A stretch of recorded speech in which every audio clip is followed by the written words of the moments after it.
فاسألوا أهل الذكر إن كنتم لا تعلمون.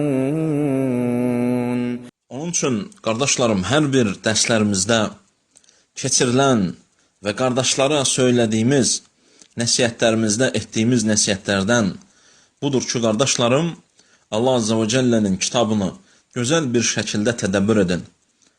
Vallahi ki, Allahın kitabı, qardaşlarım, sinələrdə olanlar üçün şəfadır, möminlər üçün şəfadır, şirk xəstəliyindən şəfadır, bidət xəstəliyindən şəfadır, günahlara duçar olmaqdan şəfadır, günahlardan qurtarmaqdan şəfadır.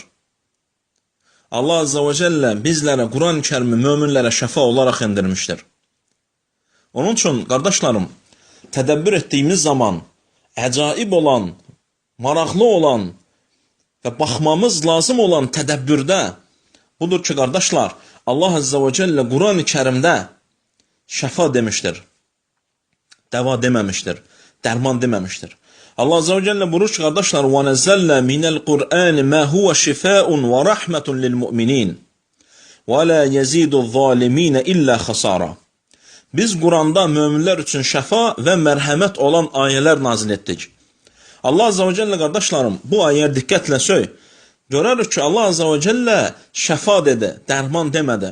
Bilirsənmi niyə? Onun üçün, qardaşlarım, insan Allah Azze ve Celle'nin kitabını oxuduğu zaman tədəbbür etməli, ona diqqət etməli, təfsirlərə baxmalı, alimlərin sözlərini oxumalı, tam bir şəkildə dərk etsin, başa düşsün deyə.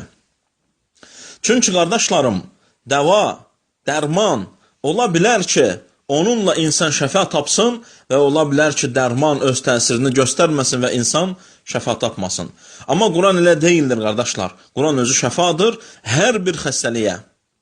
Quran özü şəfadır hər bir xəstəlikdən, qardaşlarım.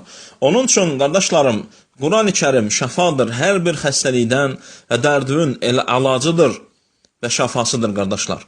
Onun üçün Quran-ı Kərimi tədəbbür etdiyimiz zaman bunları hər birini biz qarşımıza çıxan bir şəkildə görə bilərik.